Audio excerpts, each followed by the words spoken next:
आज नतीजों का दिन। महाराष्ट्र में एनडीए की आंधी नहीं, सुनामी कहना ज्यादा सही होगा। 288 में से 222 सीटें। बहुत सारे लोग अभी भी सिर पकड़ कर बैठे हैं कि आखिर महाराष्ट्र में यह हुआ क्या। सब कह रहे थे कांटे की टक्कर, कांटे की टक्कर। इसका मतलब कांटे की टक्कर कभी थी ही नहीं। जमीन पर कुछ और ही चल रहा था पिछले 2-3 महीनों में, जो कोई नहीं पढ़ पाया। झारखंड में भी ऐसा लगता है इंडिया गठबंधन की इतनी बड़ी जीत, 81 में से 51, यह भी प्रचंड जीत कही जाएगी। लेकिन एनडीए बहुत बुरा प्रदर्शन नहीं कर रहा है, 29 सीटों पर है। उत्तर प्रदेश में बीजेपी ने 9 में से 7 सीटें जीत ली हैं, बीजेपी गठबंधन ने, क्योंकि उसमें आरएलडी भी है। और समाजवादी पार्टी 2 पर आ गई। सुरेंद्र राजपूत आ गए कांग्रेस पार्टी से। अरे सुरेंद्र भाई, बंद करिए मोबाइल देखना। अब क्या देख रहे हैं उसमें? अब तो आ गया, सब खुल गई ईवीएम। 49 पर आ गए आप महाराष्ट्र में।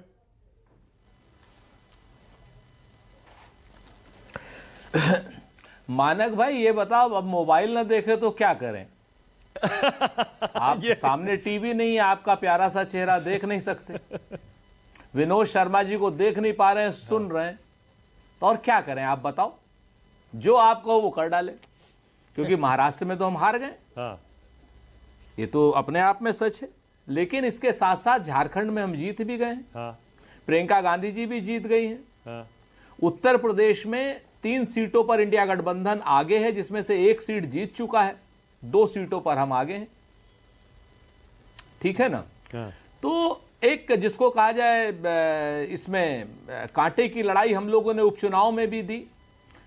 तो हम एक चीज कहते हैं, बड़ी सिंपल सी बात है कि फैसला जो भी हो मंजूर होना चाहिए, जंग हो या इश्क हो भरपूर होनी चाहिए। आज हम महाराष्ट्र की कोई कमी नहीं बताएंगे और हम बहुत स्पष्ट रूप से जीते हुए गठबंधन को बधाई देंगे। Very nice. और वो जीता हुआ गठबंधन अच्छी सरकार बनाए।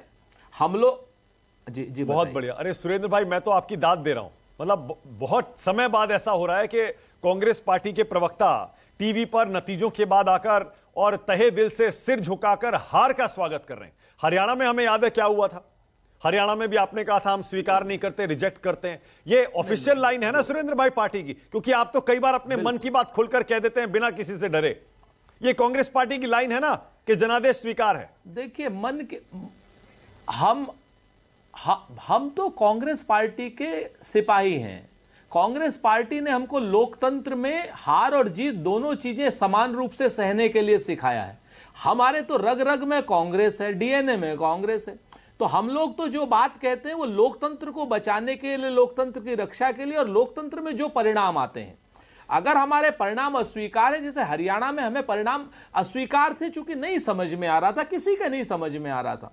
यहां पर हम इसलिए कह रहे हैं कि आज की डेट में कि हमारा जो चीजें सामने दिखाई दे रहे हैं उसको आप स्वीकार नहीं करेंगे तो क्या करेंगे? क्यों नहीं? बहुलतावादी लोकतंत्र की खूबसूरती यही। अच्छा ठीक है सुरेंद्र भाई, एक सेकंड देखिए, इत्तेफाक देखिए कि जो इत्तेफाक देखिए कि आज अभी इस समय आपके साथ स्क्रीन पर आप देख नहीं पा रहे, रोहन गुप्ता हैं, आपके पुराने साथी।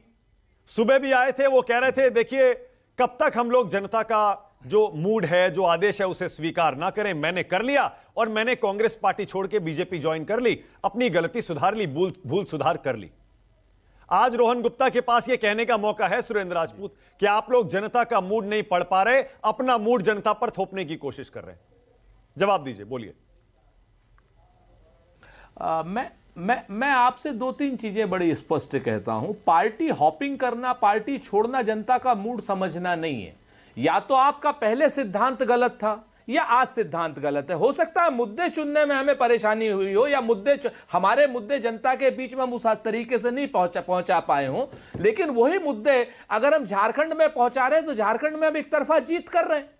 मैं आपको बहुत स्पष्ट रूप से कह दूं, व्यक्तिगत रूप से अगर कोई पार्टी हॉपिंग करता है तो उसके मैं साथ नहीं हूं।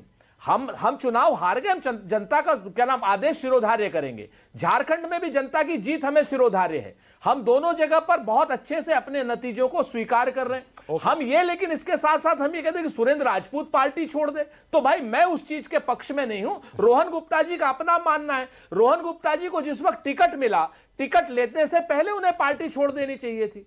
टिकट लेने से पहले उनको ये सारे निर्णय ले लेने चाहिए थे। कांग्रेस पार्टी को 2014 में छोड़ देना चाहिए था, लेकिन ये उनका व्यक्तिगत निर्णय है, मैं उन पर भी सम्मान करता हूं। व्यक्तिगत रूप से मैं उनके ऊपर कोई निजी टिप्पणी नहीं करता। बहुत बढ़िया। और लेकिन सुरेंद्र राजपूत का एक सुरेंद्र राजपूत ने एक बार मेरे साथी मेरे शो पर एक बयान दिया था जो कि बहुत वायरल हुआ था। सुरेंद्र राजपूत ने कहा था जिस दिन पहाड़ों में काली बर्फ गिरेगी उस दिन सुरेंद्र राजपूत कांग्रेस पार्टी छोड़ेगा। यही कहा था ना आपने, आज भी वही बात दोहरा रहे हैं ना सुरेंद्र राजपूत। मैं आपसे फिर से कहता हूं कि मैं सांप्रदायिकता का कतई साथ नहीं दे सकता। जब कश्मीर में काली बर्फ पड़ेगी तब मैं सांप्रदायिकता का साथ दे सकता हूं, तब मैं पार्टी छोड़ सकता हूं। ओके, रोहन गुप्ता जवाब दे रहे हैं। बहुत साफ सी बात रोहन गुप्ता बोलिए। रोहन कहता हूं कि मैं गर्व से कहता हूं कि मैं कांग्रेसी।